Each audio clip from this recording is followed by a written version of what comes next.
Hey, it's Yay for Yarn, and today I'm going to show you how to make pom-poms with the Clover Pom Pom Maker. So let's get started.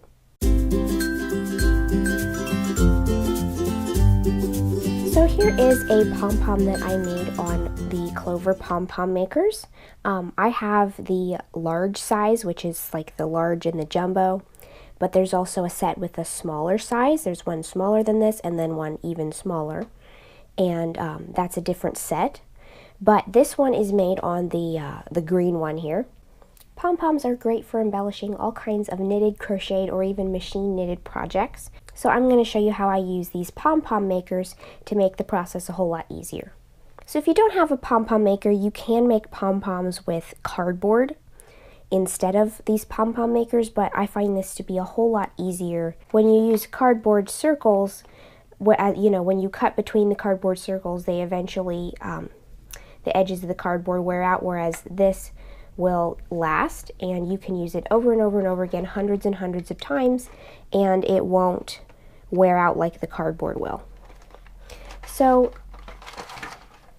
here are the two pom-pom makers. The large one is 2.5 inches. The jumbo one is 3 3/8 in diameter. And what we have here, I'm going to show you on the jumbo one.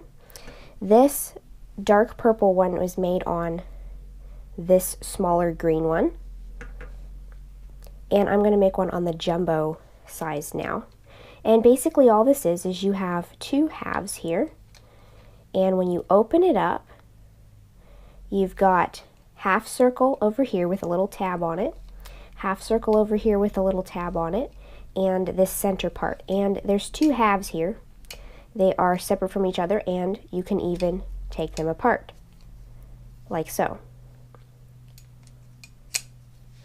And when it's closed, it looks like this. So I'm going to show you how to make a pom-pom on this jumbo one. I have some worsted weight yarn. You can use whatever weight of yarn you like. This is Caron Simply Soft.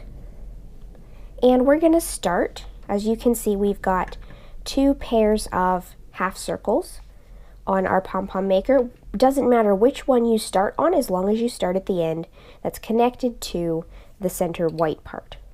So I'm going to grab one of these half circles. Doesn't matter which way it's facing really, but you just want the end that's closest to the center part right here. And we're going to start winding yarn around this.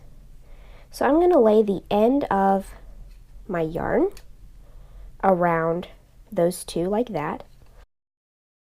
I'm going to hold on to that tail and hold those two together. It will get more stable the more you wind it. So I'm going to wind around there a couple of times to secure that end so that it doesn't come undone. Now I can let go of it. And in fact, I'm going to go ahead and trim it so that it's out of the way and I don't have to hold on to it anymore.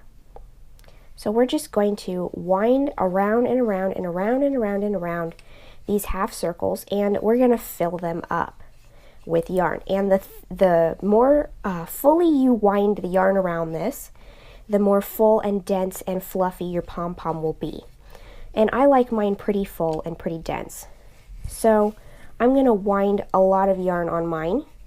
If you just do a little bit of yarn, then you're going to end up with a bit smaller pom-pom, and it's going to not be as thick and fluffy as if you wind a lot of yarn around it. So even though I've already wound to the end of my half circle, it doesn't matter. You can keep winding and winding and winding and winding until you're happy with it.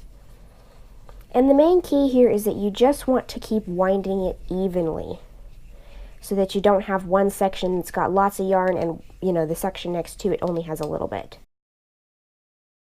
And you just want to make sure that you continue winding and wrapping the yarn until it's pretty full to whatever fullness you like. I like mine quite a bit fuller than this, so I'm just going to keep going and going and going, and I'll show you what it looks like when I'm finished wrapping.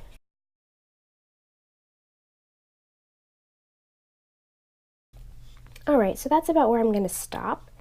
You can see I've wound it pretty thickly, pretty full, and it is somewhat tight. You don't want it to be loose where you can, rub your fingers across it and move the yarn that's wrapped around there. So now I'm going to put the yarn in between these two tabs right here and just lay it in between there. And I'm going to close this side of the pom-pom maker like so. So that side is closed. Now we're going to wrap the other side. So now I'm going to start wrapping the yarn around this second half. And I'm going to just fill it up so that it's about the same amount of thickness of yarn all over this half as there was on the other half. Alright, so there is the second half of my pom-pom wrapped. I'm going to again slide the yarn between these two tabs here and close that side of the pom-pom maker. Now what I like to do, because this is the second half, I like to not just slide it in between those two right there, but I like to slide it underneath the second one, because that secures it and holds it while I am, going to cut the rest of this yarn. So now what we're going to do is, as you can see on the other maker I have right here, there's this groove in between the two halves of the pom-pom maker, and that is specifically designed so that your scissor blades can fit right in there. So what I'm going to do now is take my scissors. I have some fairly sharp, comfortable scissors here, and I'm going to insert my scissors between the two halves. You'll be able to feel that groove under there. And I'm going to just cut all the yarn that's wrapped, making sure you keep your pom-pom maker closed as you do this. And you're basically kind of slowly sawing through all the yarn with your scissors. And as you can see, as you cut, that separates the two sides of the yarn that you have wrapped here. And the scissor blade fits perfectly into that groove. You don't have to use scissors this small, but these are the ones that I have handy. You could use a bit larger scissors and they would still fit into the groove. And you're just going to cut all the way around one half.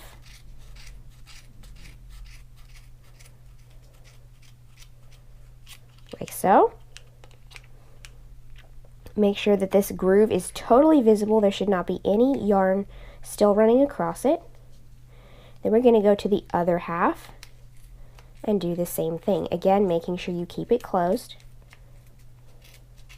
as you're cutting.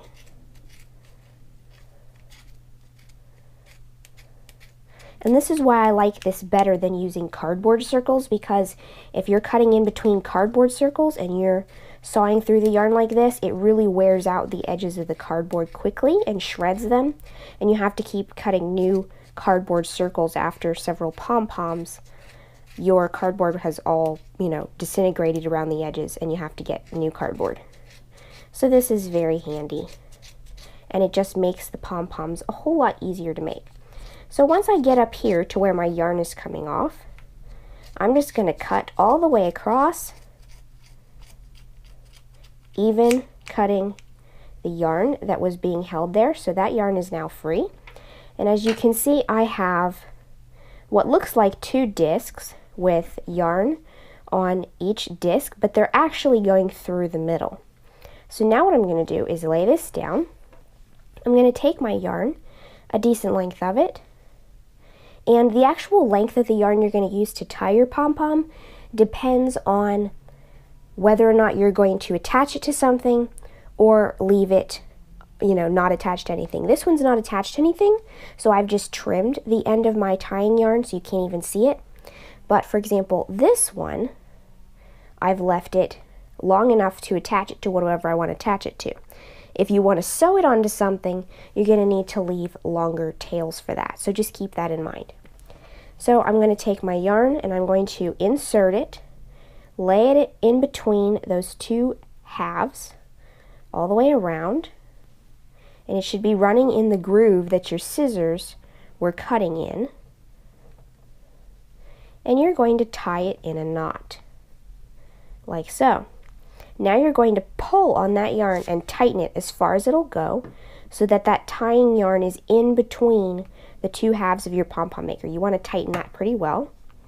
And then you want to just tie it in a couple more knots to secure it.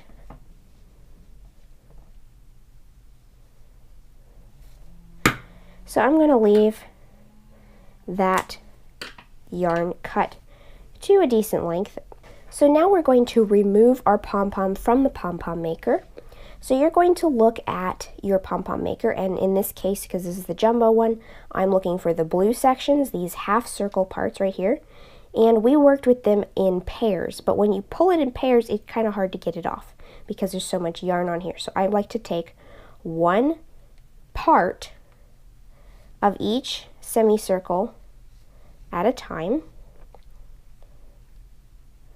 and lift them away from the pom-pom. The pom-pom is already secure and made, so nothing can fall out here. It's just a matter of gently removing the plastic parts from the inside of the pom-pom. Now you have these two halves here, and you're going to pop them apart.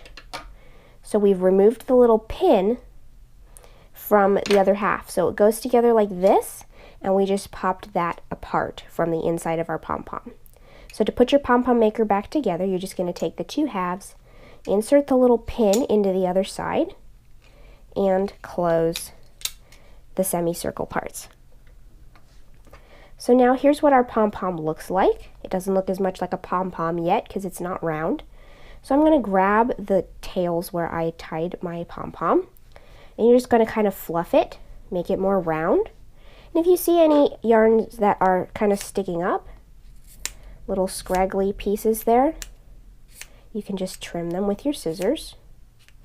And you definitely want to do this either over a work surface or over a trash can, because it does leave a lot of fuzz when you trim it.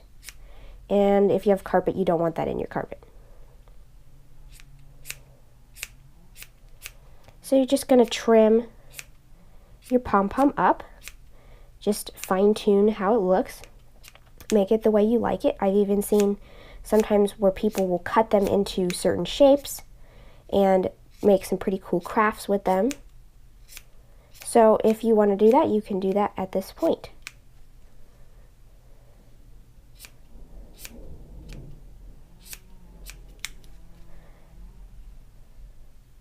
Alright, so I have trimmed up my pom-pom, and it's nice and round and fluffy. I like mine pretty dense and fluffy, so this one looks pretty good. So at this point, if you don't want to attach it to anything, then you would go ahead and trim your tails right at the same height as the rest of the strands of yarn. But if you're going to attach it to something, you want to leave those tails on there. This is not the type of pom-pom that you would glue down. You need to attach it with the strings. And if you don't want to attach it with these strings, you can always see this this little strand of yarn here that runs through the middle that we tied it with. You can always insert another something else, another piece of yarn or something that you want to attach it to underneath that little strand around the middle that holds it together. So that is how easy it is to make a dense, fluffy pom-pom with the Clover Pom Pom Maker. So I hope you've enjoyed this video. If you liked it, please give it a thumbs up. If you would like to see more projects involving pom-poms in the future, let me know in the comments below. And don't forget to subscribe, making sure you click the little bell next to the subscribe button to be notified of new videos. Thanks for watching. Bye.